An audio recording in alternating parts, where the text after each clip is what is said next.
આજે આપણે એક એવા સેવા કેમ્પે આવી ગયા છીએ જ્યાં લોકોને મિત્રો તાજી તાજી શેરડીનો રસ પીવડાવે છે અને લગભગ પદયાત્રાના 5 દિવસની અંદર 35 થી 40 ટન મિત્રો શેરડીનો રસ પીવડાવે છે એવો વિશાળ એક કેમ્પ છે. તો આપણે અહીંયા તમને જો શેરડીનો રસ છે તેનો કેમ્પ પર માહિતી આપશું. જોઈ શકો છો મિત્રો, જો હાથ પીવડાવે, હાથ પકડીને મિત્રો જો બધાને શેરડીનો રસ પીવડાવે છે. દાદાની હિંમત જોઈ શકો છો મિત્રો. જો જય દ્વારકાની દાદા, જય દ્વારકાની. તો મિત્રો આખો પરિવાર મિત્રો જો સેવામાં જોડાઈ ગયો છે અને આપણે તમને દેખાડશું મિત્રો જો પાછળ સરસ મજાનો મિત્રો જો રાજે તાજો શેરડીનો રસ મળતો હોય છે. શેરડીનો રસ કટાતો હોય છે તમને દેખાડશું. 35 થી 40 ટન મિત્રો જો આ 5 દિવસની 6 દિવસની અંદર જો શેરડીનો રસ લોકોને ખાતા હોય છે. પાછળ શેરડીનો સ્ટોક જોઈ શકો છો, એટલો બધો સ્ટોક મિત્રો રાખવામાં આવ્યો છે.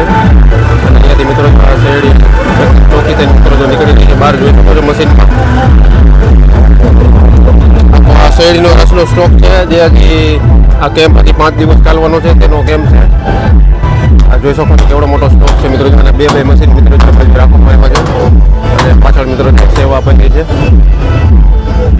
મિત્રો તમે જોઈ શકો છો એકદમ ફ્રેશ તાજો રસ જે પદયાત્રીમાં મિત્રો જે લોકો આવતા હોય તેમને સેવા આપેલી છે. જોઈ શકો છો આ બધા પરિવારનો સભ્યો છે અને સરસ મજાની મિત્રો સેવા આપી રહ્યા છે. એકદમ ફ્રેશ તાજો રસ જો મિત્રો આપી રહ્યા છે. ઠંડો ઠંડો બરફ સાથે તમે આપણે બરફમાં જોઈ શકીએ છીએ. જો મિત્રો પાછળ તમે શેરડીનો સ્ટોક જોઈ શકો છો અને આ બાજુ પણ મિત્રો જોઈ શકો છો દાદાની સેવા કેવી છે. આપણે તમને દેખાડશું મિત્રો જો બધાને હાથ પકડીને જય દ્વારકાધીશ સાથે મિત્રો બધાને શેરડીનો રસ પાય છે. જો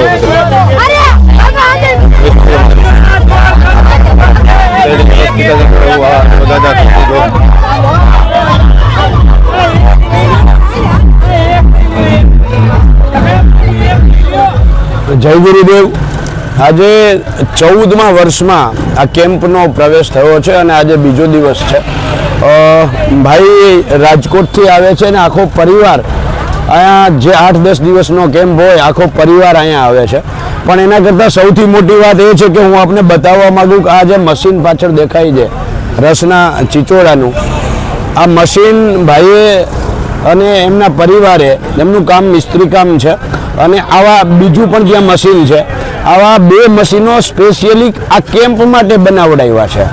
એ પોતે જાતે જ એને બનાવ્યા છે જેથી કરીને રસ સામાન્ય રીતે ચીચોડામાં નીકળે તો અહીંયાથી જે ફ્લો નીકળે છે ભક્તજનોનો એને પૂરતો રસ ન થાય એના માટે કલાકની અંદર 1 ટન શેરડી 2 ટન શેરડી પીલાય એવડું મોટું મશીન એમણે બનાવ્યું છે. અને એવી જ રીતે અંદર તમે કેમ્પમાં આટો મારશો તો રોટલી બનાવવાના અલગ અલગ મશીનો અને આખો જે કેમ્પ છે એ ભક્તજનોએ સાથે મળી અને ચલાવે છે. અને મોરબી, થાન, રાજકોટ ત્યાંથી બધા જ ભક્તો આવે છે અને એના દ્વારા આખો આ કેમ્પ ચલાવવામાં આવે છે.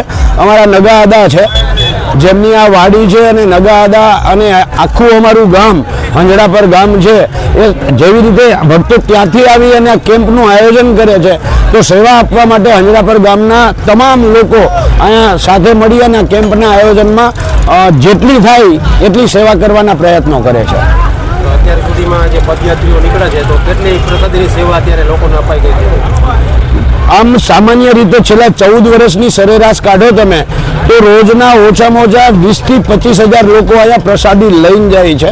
અને ના શેરડીના રસની નહીં, થાળી પ્રસાદી બરાબર છે. પણ શેરડીના રસની પ્રસાદી લઈને જતા હોય એવા ઓછામાં ઓછા રોજના 1 થી 1.5 લાખ લોકો હોય છે.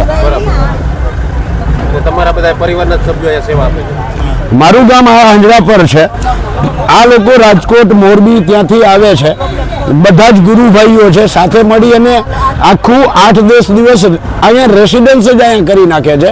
અને એની હારે અમારું ગામ છે એ ખંભે તો ખંભો મિલાવી અને એને સાથ સહકાર અને સમર્થન આપે છે અને હારે જેટલી એનાથી થાય એટલી સેવા કરવાના પ્રયત્ન કરે છે. ખૂબ સરસ તમે માહિતી આપી તમારા કેમ્પની. જય દ્વારકાધીશ. જય દ્વારકાધીશ.